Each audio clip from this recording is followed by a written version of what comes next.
স্থানীয় সংবাদ।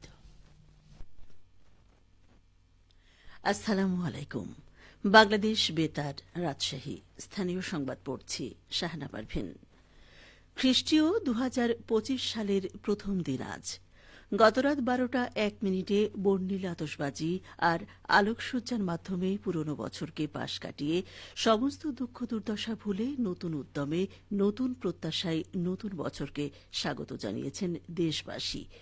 এ উপলক্ষে দেশবাসী এবং প্রবাসী বসবাসকারী সকল বাংলাদেশী সহ বিশ্ববাসীকে শুভেচ্ছা জানিয়েছেন রাষ্ট্রপতি মোহাম্মদ শাহাবুদ্দিন ও প্রধান উপদেষ্টা অধ্যাপক ড মোহাম্মদ ইউনূস।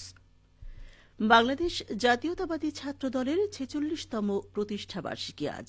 ১৯৭৯ সালের ১ জানুয়ারি বিএনপির প্রতিষ্ঠাতা শহীদ রাষ্ট্রপতি জিয়াউর রহমান শিক্ষা, ঐক্য ও প্রগতি এ ৩ মূলনীতিকে ধারণ করে ছাত্রদল গঠন করেন।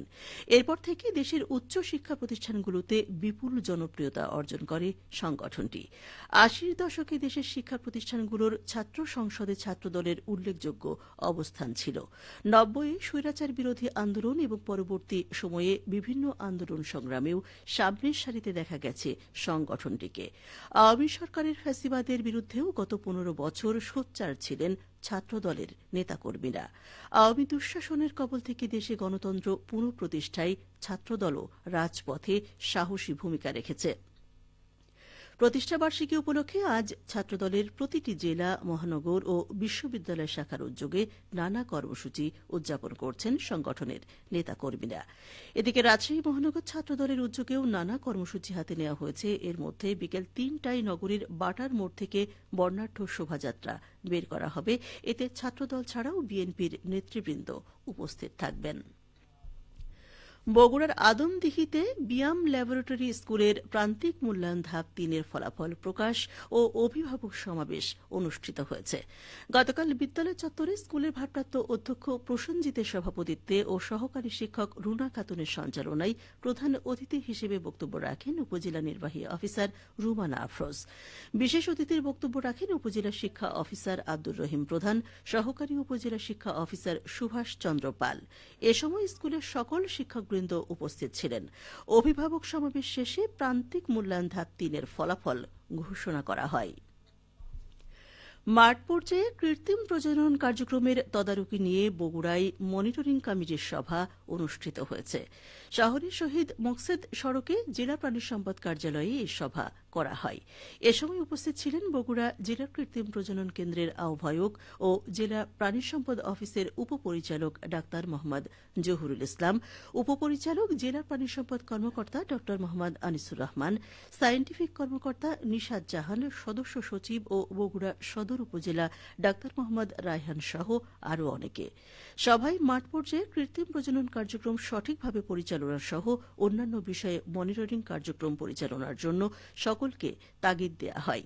একই সাথে সকল স্টেক হোল্ডার প্রজনন নীতিমালা অনুযায়ী কার্যক্রম পরিচালনার বিষয়ে একমত পোষণ সহ জেলা কৃত্রিম প্রজনন কেন্দ্রকে সার্বিক সহযোগিতার আশ্বাস প্রদান করেন। নওগাঁ সীমান্তে বর্ডার গার্ড বাংলাদেশ বিজিবি চোরাচালান বিরোধী অভিযান চালিয়ে ৫টি গরু ও ১৩টি মহিষ আটক করে।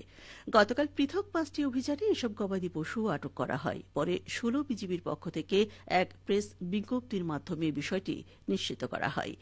বিজ্ঞপ্তিতে জানানো হয়, গোপন সংবাদের ভিত্তিতে নওগাঁ সীমান্তে বিজিবি নিতপুর, হাপানিয়া এবং কর্মডাঙ্গা বিওপির দায়িত্বপূর্ণ সীমান্ত এলাকায় চোরাচালান বিরোধী বিশেষ অভিযান চালায় বিজিবি।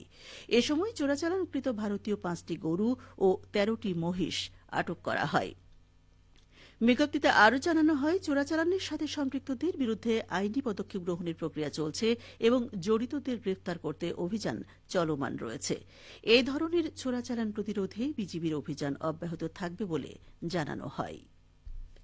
সিরাজগঞ্জের উল্লাপাড়ায় একটি ভেজাল সার কারখানায় অভিযান চালিয়ে ৩০,০০০ টাকা জরিমানা, ভেজাল সার জব্দ ও কারখানাটি সিলগালা করা হয়েছে। গতকাল গোপন সংবাদের ভিত্তিতে এই অভিযান পরিচালনা করা হয়। উল্লাপাড়া উপজেলা নির্বাহী কর্মকর্তা ও নির্বাহী ম্যাজিস্ট্রেট আবু সালেহ মোহাম্মদ হাসনাত জানান, দীর্ঘদিন যাবৎ উল্লাপাড়া উপজেলার কাওয়াক এলাকায় fertiliser and land agro chemicals limited নামে একটি কারখানা স্থাপন করে ভেজাল ডিএসপি সার ও সিনথেটিক ডিটারজেন্ট উৎপাদন ও বাজারজাত করছিল। কারখানাটিতে অভিযান চালিয়ে ৩০০ কেজি ভেজাল ডিএসপি সার জব্দ করা হয়। এ সময় ভ্রাম্যমাণ আদালত বসিয়ে ওই ব্যবসায়ীকে ৩০,০০০ টাকা জরিমানা ও কারখানাটি সিলগালা করা হয়।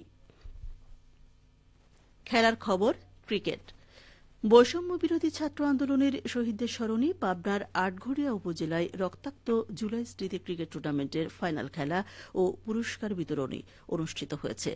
গতকাল উপজেলার একদন্ত উচ্চ বিদ্যালয় মাঠে এই খেলা ও পুরস্কার বিতরণী অনুষ্ঠিত হয়। প্রধান অতিথি হিসেবে বিজয়ীদের হাতে পুরস্কার তুলে দেন জেলা জামায়াতের নায়েবে আমির ও আটঘরিয়া উপজেলার সাবেক চেয়ারম্যান মাওলানা জহুরুল ইসলাম খান। এ সময় আরও উপস্থিত ছিলেন জেলার যুব ও ক্রীড়া বিষয়ক সম্পাদক অ্যাডভোকেট আমিনুল ইসলাম, আটঘরিয়া উপজেলার ভারপ্রাপ্ত আমির মাওলানা নাসির উদ্দিন। সবশেষে আবহাওয়া।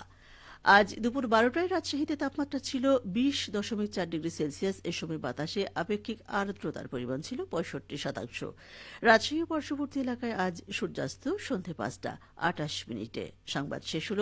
আমাদের পরবর্তী সংবাদ দুপুর ২টা ৫ মিনিটে।